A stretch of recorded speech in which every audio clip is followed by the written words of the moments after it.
Am I the a-hole for signing my kids up for public school behind my wife's back? So, I, 36M, am a dad to 6-year-old twins, and my wife, 28F, is a stay-at-home mom who has recently gone full crunchy mom mode. She's all about essential oils, no processed foods, cloth diapers when they were babies, and she's absolutely against anything mainstream. For the longest time I didn't mind because a lot of it is about healthy living and I want the best for our kids. But things are starting to get way out of control. The latest issue is that my wife is dead set on homeschooling the twins. She's convinced that public school is toxic and that our kids won't thrive in a system that's designed to make them little robots. She even has a few friends in her Crunchy Mom group who homeschool their kids, and she's been talking nonstop about joining their co-op. I've expressed my concerns about this from the beginning. I work full-time, and I don't think she realizes how hard it's going to be to manage homeschooling 2 kids at the same time while giving them a proper education. But she won't hear it. Anytime I bring up public school, she shuts it down immediately, saying she doesn't want the twins to get bullied or that we'll lose control of what they're learning. I just don't think homeschooling is realistic, and I can't see how she'll keep them on any sort of consistent schedule. I gave her time to prove me wrong over the summer, thinking maybe she'd ease into it and have a plan. Instead, she spent most of the time bouncing between different unschooling philosophies and signing them up for random activities with her Crunchy Mom friends. The kids are constantly bored, and I've seen them starting to fall behind. I'm not proud to admit it, but I went behind her back and enrolled the twins in public school for the fall. I told her a few weeks before school started, and she absolutely lost it. She accused me of betraying her and said I was undermining her role as a mother. She keeps saying I don't trust her to raise our kids, which isn't true. I just don't think she's prepared to handle homeschooling, and I don't want the twins to suffer because of it. She spent the whole first week of school trying to make me feel guilty by saying the twins are miserable and that I've ruined their childhoods by forcing them into the system. The thing is, as far as I can tell, the twins actually loved their first week of school. They've made friends and like their teacher. But my wife keeps insisting they're just pretending to like it to make me happy. Now, she's talking about pulling them out mid-year and starting over with her homeschooling plan, but I'm putting my foot down. I want the best for my kids, and I honestly think public school is the right choice for them right now. My wife is making me feel like I'm the bad guy for going behind her back and forcing them into something she was so against. Am I the a-hole for enrolling the twins in public school without her consent? Should I have handled it differently? I'm starting to feel really guilty about what this is doing to my wife. Am I the a-hole for hiding my boyfriend's anime body pillow while my parents were visiting? My boyfriend, M/32, and I, F/27, have been together for a year. He's only met my parents once over the holidays last year, because they live pretty far away. They've been visiting this past week, and since he and I just moved in together, they were excited to see our new place and get to know my BF a little more.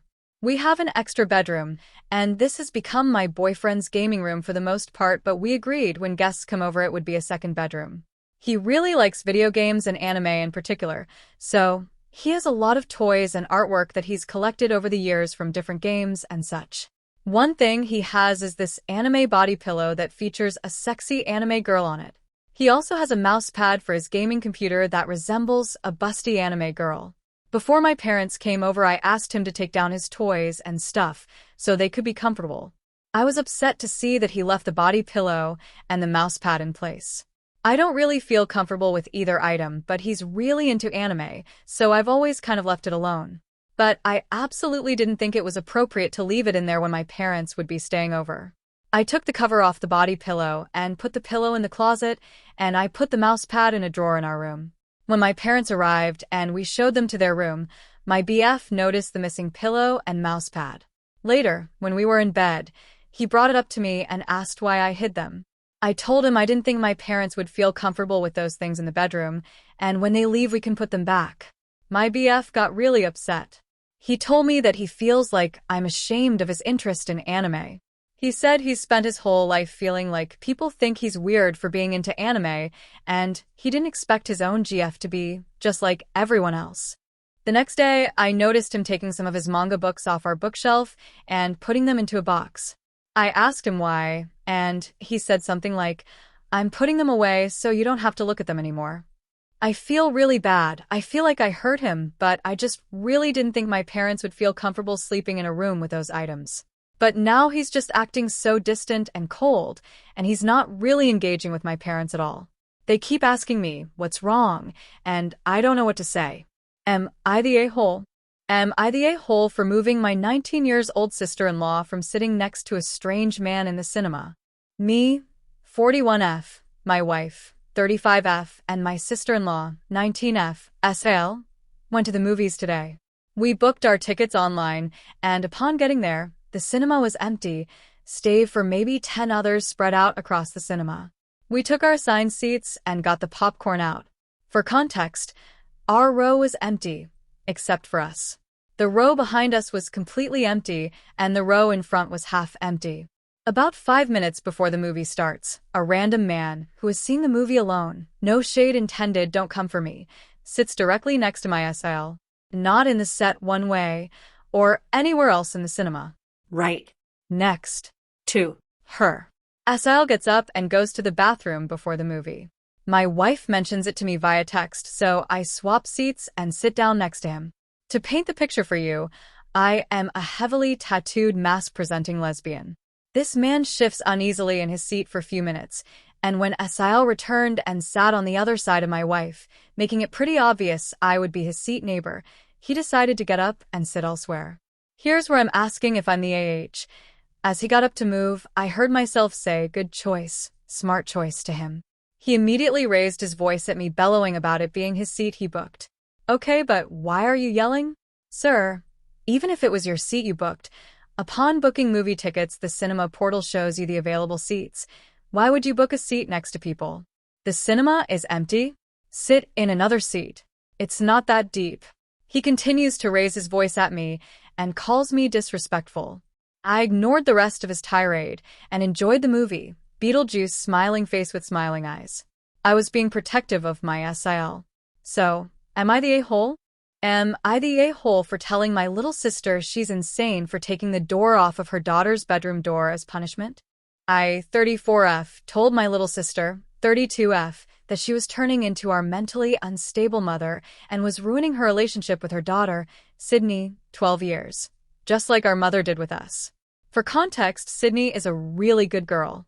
She's homeschooled, very sheltered, heavily involved in Girl Scouts, etc.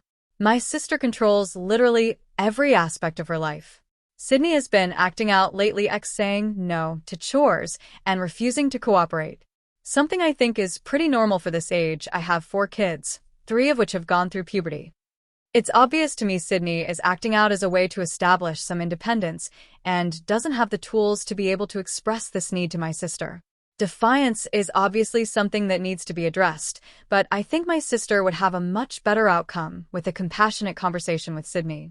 I know it's not my place, but I believe with my whole heart that it's time for her to let Sydney know she is so proud of her and trusts her to do her best to make good choices, and is going to be giving her more freedoms to positively reinforce her good choices, not the opposite.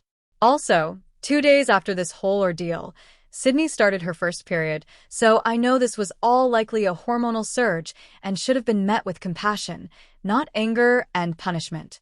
Anyway, Sydney didn't want to go to Girl Scouts. She had to compete against the other girls, sprinting, I think, for a badge, and was too embarrassed at the thought of losing, so she flat out refused to go. My sister was so upset with her. She didn't ask her why she didn't want to go. She just became really heated, and things somehow escalated to the point where my sister took away all of Sydney's privileges, electronics, phone, even books, and told her she was only allowed to leave her bedroom to go to the bathroom. The next day when my sister was bringing Sydney her lunch, she caught her reading, and my sister lost her mind. She threw Sydney's lunch on her bed and said, "The next step is calling the police, and trust me, your treatment here is far better than treatment you'll receive in jail." Sydney responded through tears, "Okay, call them." So my sister walked away while pretending to call the police. When she came back, she removed Sydney's door from her bedroom and said that the police told her to do that first, and the next step was jail. I honestly feel like this is borderline abusive. My sister and I have always been very close and promised to let each other know if we were turning into our mom. I did that, and now she's not talking to me. Am I the a-hole?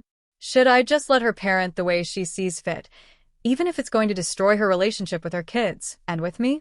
Am I the a-hole for standing my ground on taking a car back that I gifted to a 19 years old? This is not my child, but the child of my so. First, said child said that he couldn't get a job because he didn't have a car. Well, I was planning on getting a new car, so I said he could have the car for free, a 2009 GMC Yukon Denali XL with about 150,000 on it, as long as he obtained a full-time job within 2 months. The registration was paid for, as well as 6 months of insurance. So I took the job excuse off the table. I stated title wouldn't be signed over until the stipulations had been met. This was back in May. He has had multiple job opportunities, but they haven't been what he wanted. Now, he says he just doesn't want a full-time job right now, unless it was working with animals, which he has no experience and therefore nobody will hire him. I even told him that the local pet store was hiring almost 3 weeks ago, yet no job. My friends are telling me I am an asshole for taking the car back, but it is still in my name, and it is just rotting in his driveway, and he is now just outright refusing to work. Thank you so much for watching the video. For more videos like this, please subscribe.